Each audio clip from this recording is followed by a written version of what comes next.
প্রিয় ছাত্রছাত্রী, উত্তরণ বাংলা গাইড চ্যানেলে তোমাদের স্বাগত।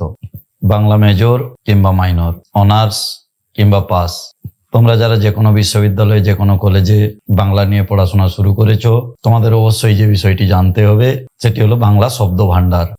প্রত্যেক বিশ্ববিদ্যালয়ে এই বিষয়টি অন্তর্ভুক্ত হয়েছে এবং পরীক্ষায় নিশ্চিতভাবে এখান থেকে প্রশ্ন থাকবেই। আমাদের আজকের আলোচনা বাংলা শব্দ ভান্ডার। শব্দ ভান্ডার প্রসঙ্গটি আলোচনা করতে গেলে আমাদের প্রথমেই শব্দটিকে একটু ব্যাখ্যা করে নিতে হবে। দেখো, এর মধ্যে দুটো শব্দ পাচ্ছি, একটি হচ্ছে শব্দ এবং অপরটি হচ্ছে ভান্ডার। শব্দ কি সে ধারণা তোমাদের প্রত্যেকেরই রয়েছে। যে কোনো ভাষায় ভাব প্রকাশের জন্য সুনির্দিষ্ট কিছু শব্দ ব্যবহার করা হয়। কিছু ধ্বনি যুক্ত হয়ে যখন আমাদের মনের ভাব প্রকাশে সাহায্য করে, কোনো একটি অর্থ প্রকাশ করে, তখনই তাকে বলা হয় শব্দ। ভাষার শক্তি অনেকটাই নির্ভর করে এই শব্দের উপরে। যে ভাষার শব্দের সংখ্যা যত বেশি, সেই ভাষার প্রকাশ ক্ষমতা তত বেশি এবং সেই ভাষা তত শক্তিশালী, সেই ভাষা তত বেশি জীবিত।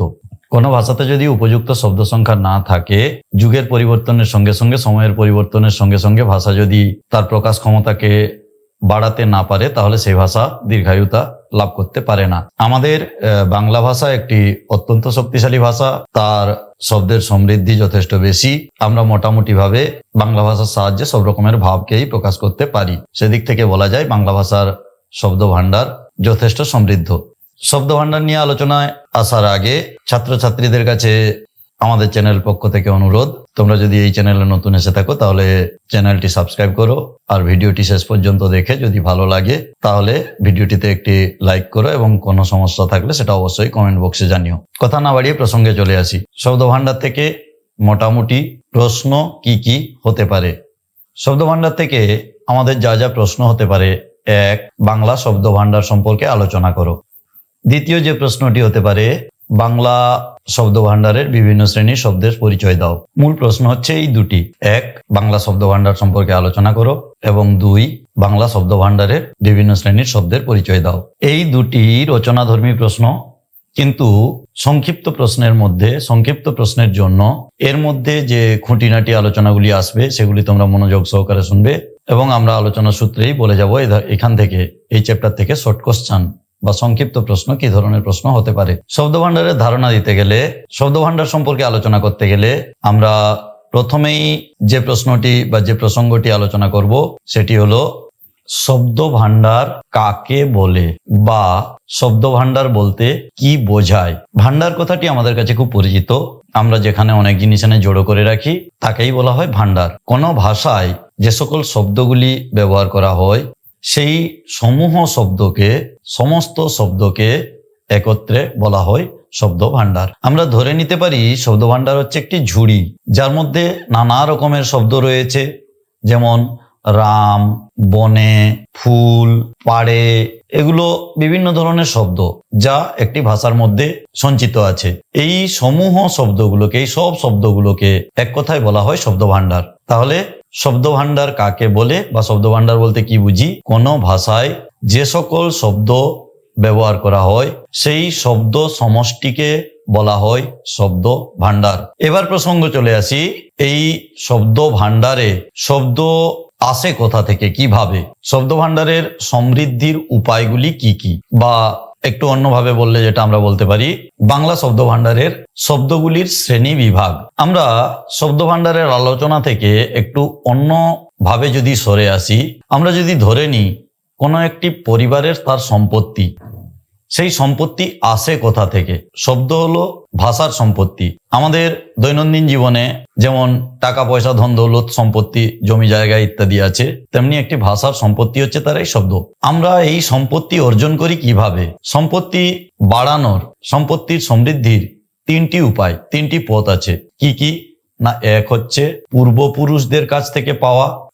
তাহলে আমরা পূর্বপুরুষদের কাছ থেকে যা পাচ্ছি সেটা হচ্ছে আমাদের সম্পত্তির মূল উৎস। এছাড়া আমার সম্পত্তি বৃদ্ধি করতে পারে কি কি উপায়ে?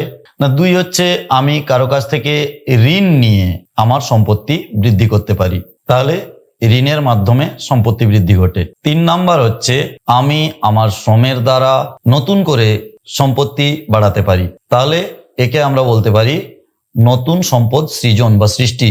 সম্পত্তির সমৃদ্ধির 3টি পথ: এক হচ্ছে আমরা পূর্বপুরুষদের কাছ থেকে কি পাচ্ছি। 2 হচ্ছে অন্য কারো কাছ থেকে ঋণ নিয়ে আমরা সম্পত্তি বৃদ্ধি করতে পারি। 3 হচ্ছে নতুন করে আমি কিছু সম্পদ সৃষ্টি করতে পারি।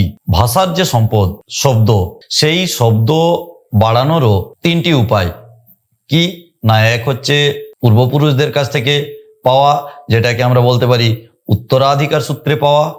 2 হচ্ছে অন্যান্য ভাষা থেকে ঋণের মাধ্যমে কিছু শব্দ নেওয়া, এবং 3 হচ্ছে সময়ের সঙ্গে সঙ্গে কোনো ভাষাতে নতুন শব্দ সৃষ্টি করা। যে ভাষা এই 3টি প্রক্রিয়াকে কাজে লাগাতে পারে সেই ভাষার শব্দের সংখ্যা তত বেশি হবে, এবং শব্দের সংখ্যা বৃদ্ধি পাওয়া মানেই ভাষার প্রকাশ ক্ষমতা বেড়ে যাবে, ভাষার জীবনী শক্তি বেড়ে যাবে, ভাষার আয়ু পরমায়ু বেড়ে যাবে। তাহলে আমরা দেখব বাংলা ভাষার ক্ষেত্রে এই 3টি উপায়ের মধ্যে কোন কোন উপায়গুলি কার্যকরী। বাংলা ভাষায় শব্দের সমৃদ্ধির 3টি উপায়ে কার্যকরী। কি কি না, 1, বাংলা শব্দভাণ্ডারের অনেক শব্দ আমরা পেয়েছি উত্তরাধিকার সূত্রে। তাহলে কিছু শব্দকে আমরা বলছি উত্তরাধিকার সূত্রে প্রাপ্ত। উত্তরাধিকার সূত্রে বলতে বাংলা ভাষা যে ভাষা থেকে এসেছে সেই উৎস ভাষা থেকে কিছু শব্দ উত্তরাধিকার সূত্রে পেয়েছে, যেগুলোকে আমরা বলছি উত্তরাধিকার সূত্রে প্রাপ্ত শব্দ। 2 হচ্ছে ঋণ সূত্রে, ঋণের মাধ্যমে কিছু শব্দ আমরা পেয়েছি অপর ভাষা থেকে প্রাপ্ত শব্দ। আর 3য় যেটাকে আমরা বলছি নতুন করে শব্দ গঠন। তাহলে বাংলা ভাষায় যে শব্দগুলি পাওয়া যায় সেগুলো এই 3টি সূত্রের কোনো না কোনো সূত্রেই এসেছে। হতে পারে সেটা আমরা উত্তরাধিকার সূত্রে আমাদের যে উৎস ভাষা সেখান থেকে পেয়েছি, হতে পারে সেটা অপর কোনো ভাষা থেকে আমরা ঋণ হিসেবে গ্রহণ করেছি, হতে পারে সেটা সময়ের সঙ্গে সঙ্গে আমরা নতুন করে সৃষ্টি করেছি। বাংলা ভাষায় এই 3 রকমের শব্দ রয়েছে। উত্তরাধিকার সূত্রে যে সমস্ত শব্দগুলো আমরা পাচ্ছি সেগুলোকে আমরা বলছি মৌলিক শব্দ। ঋণ সূত্রে যে সমস্ত শব্দগুলো আমরা পাচ্ছি তাদেরকে আমরা বলছি কৃতঋণ শব্দ। আর নতুন করে যে শব্দগুলো তৈরি করছি তাদেরকে আমরা বলছি নবগঠিত শব্দ। অর্থাৎ বাংলা শব্দভাণ্ডারে 3 শ্রেণীর শব্দ রয়েছে। কি কি? মৌলিক শব্দ, কৃতঋণ বা আগন্তুক শব্দ, আর তার সঙ্গে সঙ্গে পাচ্ছি নবগঠিত শব্দ। বাংলা শব্দভাণ্ডারকে এই 3 ভাগে ভাগ করা যায়: মৌলিক শব্দ, কৃতঋণ শব্দ এবং নবগঠিত শব্দ। এইবারে তোমাদের যেটা বলেছিলাম যে বর্ণনাধর্মী প্রশ্ন যেমন হতে পারে বাংলা শব্দভাণ্ডার সম্পর্কে আলোচনা করো, তেমনি এর যে বিভাগ উপবিভাগগুলি পাওয়া যাবে সেগুলো থেকেও সংক্ষিপ্ত প্রশ্ন হতে পারে। তোমাদের এই 3 ধরনের শব্দ নিয়েই আলাদা আলাদা প্রশ্ন হতে পারে। প্রশ্ন হতে পারে বাংলা শব্দভাণ্ডারের মৌলিক শব্দগুলি সম্পর্কে আলোচনা করো, প্রশ্ন হতে পারে বাংলা শব্দভাণ্ডারের আগন্তুক বা কৃতঋণ শব্দগুলি সম্পর্কে আলোচনা করো, এবং প্রশ্ন হতে পারে বাংলা ভাষার নবগঠিত শব্দগুলি সম্পর্কে আলোচনা করো। প্রধানত প্রশ্নমান 5 অর্থাৎ 5 নম্বরের জন্য এই ধরনের প্রশ্নগুলি হতে পারে। তাহলে শব্দভাণ্ডারকে আমরা 3টি ফ্রেজে, 3টি ভাগে, 3টি পর্যায়ে আলোচনা করব। প্রথমে আমরা আলোচনা করব বাংলা ভাষার মৌলিক শব্দগুলি সম্পর্কে। তাহলে আমরা এতক্ষণ পর্যন্ত যে আলোচনা করলাম তাতে বাংলা শব্দভাণ্ডারকে 3টি ভাগে বা 3টি পর্যায়ে, 3টি শ্রেণীতে ভাগ করলাম।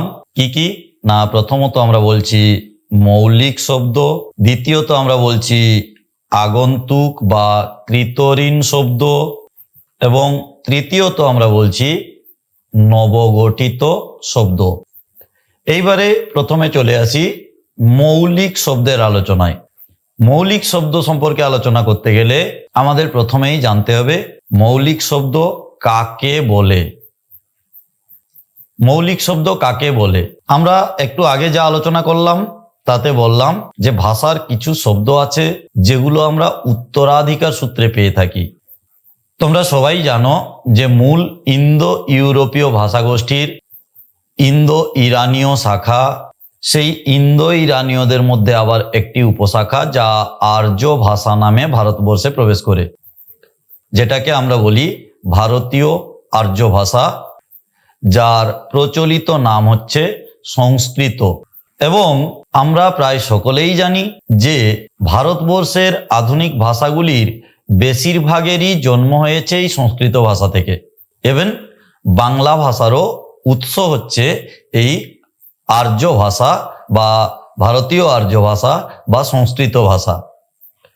সেই জন্য এই সংস্কৃতটাকে আমরা ধরে নিচ্ছি মূল হিসেবে, এটাকে আমরা বলছি মূল ভাষা।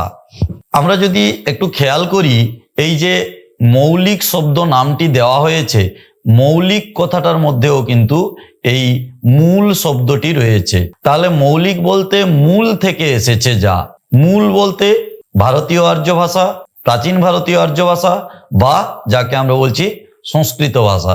সংস্কৃত ভাষা থেকে যেসব শব্দ বাংলা ভাষায় এসেছে তাদেরকেই আমরা বলছি মৌলিক শব্দ।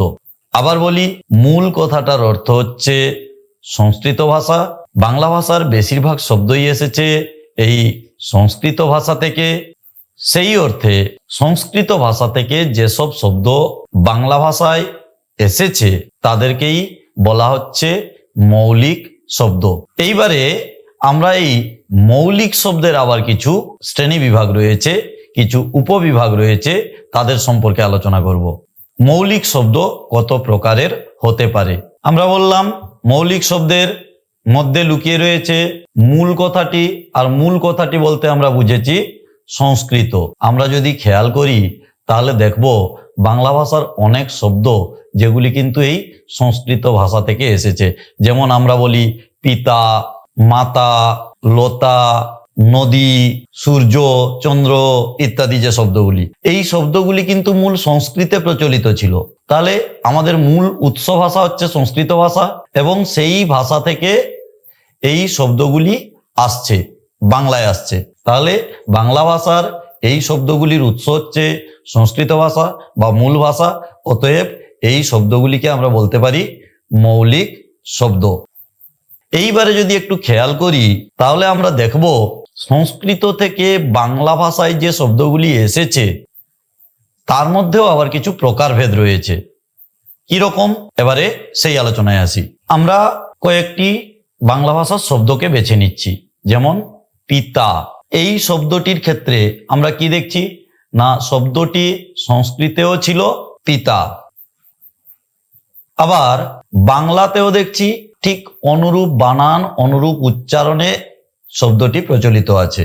অর্থাৎ সংস্কৃতে শব্দটি যেমন ছিল একেবারে অপরিবর্তিতভাবে, বানানেও পরিবর্তন হয়নি, উচ্চারণেও পরিবর্তন হয়নি। এভাবেও উৎস ভাষা থেকে, মূল ভাষা থেকে শব্দ আসতে পারে। এক। দুই, আমরা যদি খেয়াল করি, আমরা বাংলা ভাষায় একটি শব্দ ব্যবহার করি কাজ। এই কাজ কথাটি কিন্তু সংস্কৃত থেকে এসেছে, তবে সংস্কৃতে কাজ কথাটি প্রচলিত নেই। তাহলে সংস্কৃতে কি ছিল? সংস্কৃতে ছিল কার্য। এবারে এই সংস্কৃত কার্য বাংলায় কি হয়ে গেল? কাজ। অর্থাৎ এখানে শব্দটির বানান পাল্টে গেছে, উচ্চারণ পাল্টে গেছে, কিন্তু এর উৎসটা সেই মূল ভাষা বা সংস্কৃত ভাষা। তাই একেও আমরা বলছি মৌলিক শব্দ, একেও আমরা বলছি মৌলিক শব্দ। এক ধরনের মৌলিক শব্দ দেখলাম যা সংস্কৃতে যেমন ছিল বাংলাতে ঠিক তেমনি থাকছে, অপরিবর্তিত। আরেক ধরনের মৌলিক শব্দ দেখলাম যা সংস্কৃতের রূপটা যেমন ছিল বাংলায় আসার সময় তার পরিবর্তন ঘটে গেছে। আরো এক ধরনের শব্দ যদি আমরা খেয়াল করি তাহলে দেখব শব্দটা বিচ্ছিরি। এই যে শব্দটি, এর উৎস কিন্তু সংস্কৃত। সংস্কৃতে বি উপসর্গ যোগ করে শ্রী শব্দটির সঙ্গে যে শব্দটি ব্যবহার হতো সেটা ছিল বিশ্রী, কিন্তু শব্দটি বাংলায় এসে পাল্টে যাচ্ছে। বাংলায় এর বানান পাল্টে যাচ্ছে, উচ্চারণ পাল্টে যাচ্ছে, হয়ে যাচ্ছে বিচ্ছিরি। এরও উৎস যেহেতু সংস্কৃত, অতএব একেও আমরা বলছি মৌলিক শব্দ। তাহলে এই যে তিনটি শব্দ বললাম, তিনটি শব্দের ডিফারেন্সটা কোথায়, পার্থক্যটা কোথায়? পিতা শব্দটির ক্ষেত্রে সংস্কৃত রূপটি যা ছিল বাংলাতে একই রূপেই এসেছে, অর্থাৎ তার উচ্চারণ এবং বানান কোনো ক্ষেত্রেই কোনো পরিবর্তন ঘটেনি। কাজ শব্দটির ক্ষেত্রে একটু খেয়াল রাখতে হবে। সংস্কৃতে শব্দটা ছিল কার্য। আমরা জানি সংস্কৃতের ঠিক পরের ধাপে ভারতীয় আর্য ভাষার আরো একটা স্তর তৈরি হয়েছিল, যেটাকে বলা হয় প্রাকৃত ভাষা। এই কার্য শব্দটি প্রাকৃততে পাল্টে হয়ে গেল কজ্য, এবং তারপরে বাংলায় হলো কাজ। তাহলে আমরা এখানে তিনটি স্তর দেখতে পাচ্ছি। একটি হচ্ছে সংস্কৃতের স্তর, তারপরে পাল্টে হচ্ছে প্রাকৃত, তারপরে পাল্টে হচ্ছে বাংলা। কিন্তু বিশ্রী শব্দটার ক্ষেত্রে আমরা একটু অন্য জিনিস দেখব।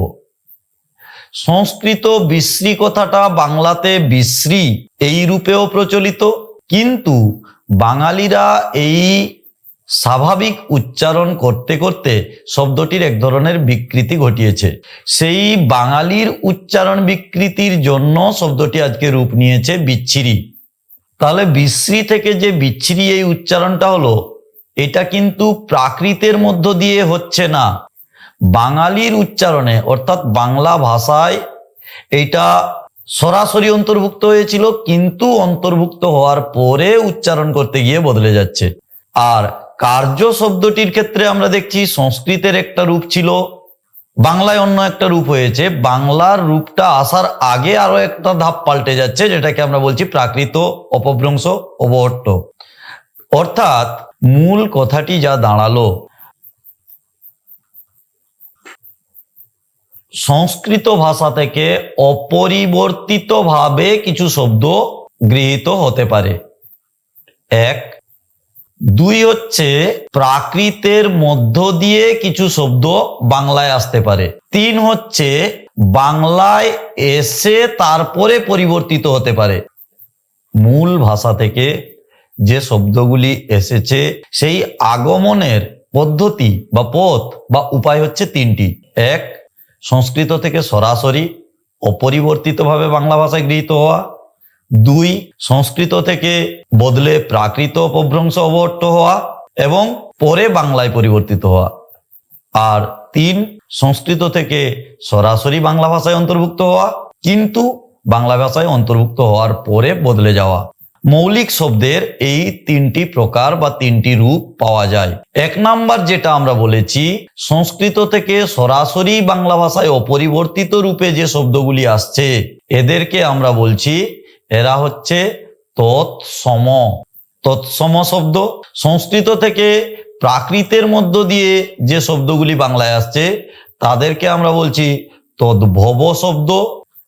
আর সংস্কৃত থেকে বাংলায় আসার পরে যেগুলো বদলে যাচ্ছে তাদেরকে আমরা বলছি অর্ধ তৎসম শব্দ। অর্থাৎ বাংলা ভাষার মৌলিক শব্দগুলিকে আমরা তিনটি ভাগে ভাগ করতে পারি। মৌলিক শব্দের আলোচনা করতে গেলে আমাদের এই তিন শ্রেণীর শব্দ নিয়ে আলোচনা করতে হবে। কি কি? এক, তৎসম শব্দ। দুই, তদ্ভব শব্দ। তিন, অর্ধ তৎসম শব্দ। তৎসম এর ভিতরে আমরা পাচ্ছি এই দুটি শব্দ। তদ্ভব, এখানেও আমরা এই তৎ কথাটি পাচ্ছি। আর অর্ধ তৎসম, এটাতে আমরা সরাসরি তৎসম এই শব্দটি পেয়ে যাচ্ছি। আমরা আবার এই তিন শ্রেণীর শব্দের নামগুলোকে একটু ভেঙে দেখে নেওয়ার চেষ্টা করি। কোন শ্রেণীর শব্দগুলোকে বলা হচ্ছে তৎসম, কোনগুলোকে বলা হচ্ছে তদ্ভব, আর কোনগুলোকে বলা হচ্ছে অর্ধ তৎসম। এই তৎ কথাটার অর্থ দাঁড়াচ্ছে তার। তৎ মানে আমরা পাচ্ছি তার। তাহলে সম কথাটার অর্থ হচ্ছে সমান। তৎসম কথাটার অর্থ দাঁড়ালো তার সমান। প্রশ্ন আসবে, কার সমান? না, এই যে মূল সংস্কৃত যা ছিল তার সমরূপ, অর্থাৎ যেখানে বানান অথবা উচ্চারণ কোনো ক্ষেত্রেই কোনো পরিবর্তন লক্ষ্য করা যাচ্ছে না। অর্থাৎ যে শব্দগুলি সংস্কৃত থেকে সরাসরি বাংলা ভাষায় গৃহীত হয়েছে তাদেরকে আমরা বলছি তৎসম শব্দ। যেমন আমরা বললাম পিতা সংস্কৃতের যা রূপ বাংলাতে তাই রূপ, মাতা সংস্কৃতে যা রূপ বাংলাতে তাই রূপ। সূর্য সংস্কৃতে যা রূপ বাংলাতেও তাই রূপ। তাহলে এই শ্রেণীর শব্দগুলোকে আমরা বলছি তৎসম শব্দ। নেক্সট তদ্ভব শব্দ। তদ্ভব বলতে তৎ কথাটার অর্থ আমরা পেয়েছি তার, ভব মানে হচ্ছে জাত বা জন্ম বা সৃষ্ট, তাহলে তার থেকে জাত। প্রশ্নটা আসছে কার থেকে জাত না মূল সংস্কৃত থেকে জাত। এবারে আমাদের খেয়াল রাখতে হবে কিভাবে জাত, পরিবর্তনের মাধ্যমে জাত। যেখানে আমরা বলছি প্রথমে ছিল সংস্কৃত, তার থেকে বদলে এক রকমের হয়েছে প্রাকৃত অপভ্রংশ অবর্ত, তার থেকে বদলে আমরা পাচ্ছি বাংলা রূপ। এই সংস্কৃত থেকে প্রাকৃতের মধ্য দিয়ে বাংলা ভাষায় যে সমস্ত শব্দগুলি এসেছে সেগুলিকে বলা হচ্ছে তদ্ভব। যেমন আমরা বলেছি কার্য থেকে কাজ, তদ্ভব শব্দ। কেননা এখানে সংস্কৃত রূপটা ছিল কার্য, এর পরের একটা ধাপ আমরা পাচ্ছি প্রাকৃতের স্তর, যেখানে আমরা পাচ্ছি কোজ্য, তারপরে আমরা পাচ্ছি বাংলার স্তর, যেখানে আমরা পাচ্ছি কাজ। তাহলে কাজ শব্দটি এসেছে প্রাকৃতের মধ্য দিয়ে, সংস্কৃত থেকে এসেছে কিন্তু সরাসরি নয়, প্রাকৃতের মধ্য দিয়ে বাংলা ভাষায় এলো। একে আমরা বলছি তদ্ভব শব্দ। এরপরে অর্ধ তৎসম। অর্ধ তৎসমতে আমরা কি বলেছি না কিছু শব্দ যেগুলি তৎসম হিসেবেই গৃহীত হয়েছে, অর্থাৎ সংস্কৃতের অবিকল উচ্চারণ একসময় বাংলায় এসেছে কিন্তু বাঙালিদের দ্বারা উচ্চারণ হতে হতে তার ধ্বনিগত পরিবর্তন ঘটে গেছে। যেমন কৃষ্ণ সংস্কৃত শব্দ, কৃষ্ণ শব্দটিকে আমরা যখন কৃষ্ণ হিসেবেই বাংলায় উচ্চারণ করছি তখন সংস্কৃত রূপ আর বাংলা রূপ একই হয়ে যাচ্ছে, এইটাকে আমরা বলবো তৎসম। কিন্তু দেখা যাচ্ছে যে প্রাকৃতের মধ্য দিয়ে নয়, সরাসরি বাংলায় তৎসম হিসেবে আসার পরে আবার বাঙালির উচ্চারণে হয়ে যাচ্ছে কেষ্ট। এই যে কেষ্ট শব্দটি আমরা পেলাম এটি কিন্তু প্রাকৃতের মধ্য দিয়ে আসছে না, একে আমরা প্রাকৃতের মধ্য দিয়ে পাচ্ছি না, একে আমরা বাংলা ভাষায় সরাসরি গ্রহণ করেছিলাম, তারপরে এর ধ্বনিগত পরিবর্তন ঘটিয়েছি। এই ধরনের শব্দগুলোকে বলা হচ্ছে অর্ধ তৎসম, অর্থাৎ তৎসম হিসেবে গৃহীত হয়েছিল কিন্তু পরে বদলে গেছে। বাংলা শব্দ ভাণ্ডারের মৌলিক শব্দের এই তিনটি প্রধান ভাগ। প্রশ্ন হতে পারে তদ্ভব শব্দের সঙ্গে তৎসম শব্দের পার্থক্য কোথায়? আমরা একটু ছকের সাহায্যে বিষয়টি মনে রাখতে পারি। তাহলে উৎস ভাষাকে আমরা বলছি সংস্কৃত, পরের ধাপে পাল্টে যেটা হচ্ছে তাকে আমরা বলছি প্রাকৃত, তারপরের ধাপে পাল্টে যেটা হচ্ছে বাংলা, এবং পাল্টে আরো একটা বাংলার রূপ যেটাকে আমরা বাংলার দ্বিতীয় রূপ বলতে পারি। শব্দের বিবর্তনের এই চারটি স্তর পাচ্ছি। প্রথম স্তরটাকে আমরা ধরছি মূল বা সংস্কৃত, দ্বিতীয় স্তরটাকে আমরা বলছি প্রাকৃত অপভ্রংশ অবর্ত, তৃতীয় স্তরটাকে আমরা বলছি বাংলা, চতুর্থ স্তরটাকে আমরা বলছি বাংলার দ্বিতীয় রূপ। এবারে মৌলিক শব্দ মানেই তার উৎসটা কিন্তু হবে সংস্কৃত। যেমন আমরা বললাম চন্দ্র, চন্দ্র শব্দটি সংস্কৃতে পাওয়া যায়, প্রাকৃতে হয়ে যাচ্ছে চন্দ থেকে বাংলায় হয়ে গেল চাঁদ, এর কোনো বাংলা দ্বিতীয় রূপ পাওয়া যাচ্ছে না। 3 নাম্বার যেটা বললাম শ্রী সংস্কৃত রূপ, প্রাকৃতে মধ্য দিয়ে আসছে না, এর কোনো প্রাকৃত রূপ পাওয়া যাচ্ছে না, আমাদের বাংলায় আসার ক্ষেত্রে কোনো প্রাকৃত রূপ থাকছে না। বাংলাতে এসেও শ্রী এই কথাটি প্রচলিত হচ্ছে তৎসম হিসেবে, বাঙালির উচ্চারণে আবার পাল্টে হয়ে যাচ্ছে ছিরি, এইটাকে আমরা বলছি। আচ্ছা, আরেকটি রয়েছে পিতা, সংস্কৃত রূপ পিতা, প্রাকৃত রূপ আসছে না, বাংলাতে আমরা পাচ্ছি একই বানান একই উচ্চারণ পিতা, এখানে বাংলার দ্বিতীয় স্তর পাওয়া যাচ্ছে না। তাহলে বাংলাতে আসার পরে পরিবর্তন হচ্ছে শুধুমাত্র এই ক্ষেত্রটিতে, যেখানে তৎসম হিসেবেই অর্থাৎ সরাসরি বাংলাতে গৃহীত হয়েছে তারপরে বদলে যাচ্ছে। এই শ্রেণীর শব্দকে আমরা বলছি অর্ধ তৎসম। সংস্কৃত থেকে সরাসরি প্রাকৃতের মধ্য দিয়ে নয়, সরাসরি বাংলা ভাষায় এসেছে, এই শ্রেণীর শব্দগুলোকে বলছি আমরা তৎসম। এক তৎসম শব্দ, 2 অর্ধ তৎসম শব্দ, আর সংস্কৃত থেকে প্রাকৃত হয়ে বাংলায় পরিবর্তিত হচ্ছে যেগুলো, সেগুলোকে আমরা বলছি তদ্ভব শব্দ। মৌলিক শব্দ 3 প্রকারের: তৎসম, তদ্ভব, অর্ধ তৎসম শব্দ। প্রশ্ন আসবে, তৎসম শব্দ কাকে বলে উদাহরণ দাও, তদ্ভব শব্দ কাকে বলে উদাহরণ দাও, অর্ধ তৎসম শব্দ কাকে বলে উদাহরণ দাও। প্রশ্ন এভাবেও হতে পারে, তদ্ভব শব্দের সঙ্গে অর্ধ তৎসম শব্দের পার্থক্য কোথায়, তৎসম শব্দের সঙ্গে তদ্ভব শব্দের পার্থক্য কোথায়, তৎসম শব্দের সঙ্গে অর্ধ তৎসম শব্দের পার্থক্য কোথায়। এই ধরনের তুলনামূলক শ্রেণীবিভাগ নিয়েও প্রশ্ন থাকতে পারে। আমাদের আজকের শব্দভাণ্ডারের প্রথম পর্যায়ের আলোচনা এই পর্যন্তই। পরের পর্যায়ে আমরা আসব বাংলা শব্দভাণ্ডারের আগন্তুক বা ঋতঋণ শব্দ এবং সেই সঙ্গে সঙ্গে নবগঠিত শব্দ সম্পর্কে। ততক্ষণ পর্যন্ত সঙ্গে থেকো।